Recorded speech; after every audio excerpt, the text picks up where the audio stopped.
L'année 2023 a été marquée par la signature des conventions d'objectifs et de gestion du régime général. La volonté d'une construction stratégique et opérationnelle interbranche s'est développée et accélérée depuis les 2 dernières COG afin de répondre aux besoins des usagers et d'accroître la performance économique de la sécurité sociale.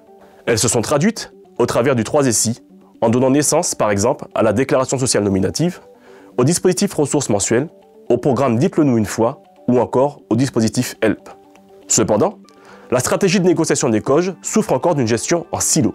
Pourtant, une convention cadre de performance destinée à promouvoir l'interbranche existe depuis 2012 et n'a jamais été exploitée. Bonjour, nous sommes un groupe de recherche-action de l'EN3S et nous nous sommes interrogés sur un outil interbranche qui pourrait être mis en place pour renforcer le service public de la sécurité sociale. Le groupe a identifié 3 freins majeurs au développement de l'interbranche. Une problématique de gouvernance, une implication insuffisante des différents acteurs institutionnels, un manque de moyens financiers et humains au regard de l'ambition portée.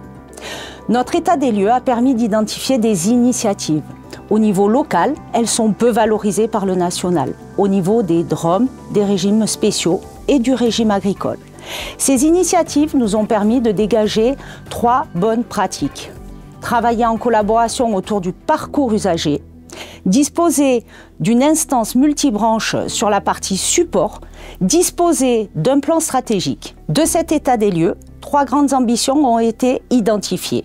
L'ambition 1, aller plus loin dans l'interopérabilité des systèmes d'information des branches. L'ambition 2, développer l'offre de services interbranches. Et l'ambition 3, optimiser la performance économique, sociale et de gestion des organismes. Nous avons abouti à 32 préconisations distinguées en 2 catégories. 6 préconisations dites socles, ouvrant le champ de la réflexion et de mise en œuvre autour des scénarios proposés. 26 préconisations autonomes dont les acteurs actuels peuvent se saisir en fonction de leur périmètre et prérogatives.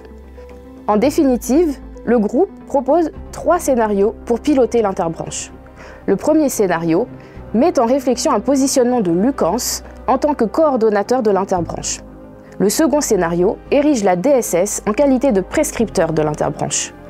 Enfin, le scénario 3 se veut novateur avec la création d'une agence nationale de la sécurité sociale, l'AN2S. L'agence aurait en charge le déploiement proactif de l'interbranche en étroite collaboration avec les caisses nationales. Pour ce faire, elle se doterait d'un conseil d'administration adéquat, intégrant autant de profils institutionnels que syndicaux. L'interbranche est une opportunité pour la sécurité sociale. L'outil transverse que nous identifions dans notre rapport permettra de renforcer le service public de la sécurité sociale.